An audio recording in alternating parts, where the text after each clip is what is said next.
Kwa masikitiko makubwa, natangaza kifo cha Mheshimiwa David Cleopa Msuya, makamu wa kwanza wa rais na waziri mkuu mstaafu wa Jamhuri ya Muungano wa Tanzania, kilichotokea leo tarehe 7 saa 3 asubuhi katika hospitali ya Mzena jijini Dar es Salaam alipokuwa akipatiwa matibabu ya ugonjwa wa moyo.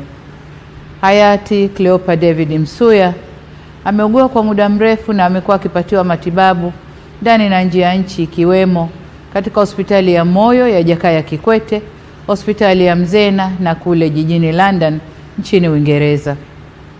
Natoa pole kwa familia, ndugu, jamaa, marafiki na Watanzania wote kwa msiba huo mkubwa kwa taifa. Aidha, ninatangaza siku 7 za maombolezo ambapo bendera zitapepea nusu mlingoti kuanzia tarehe 7 hadi tarehe 13 mwezi huu wa 5. Taarifa zaidi kuhusu msiba huu zitaendelea kutolewa na serikali.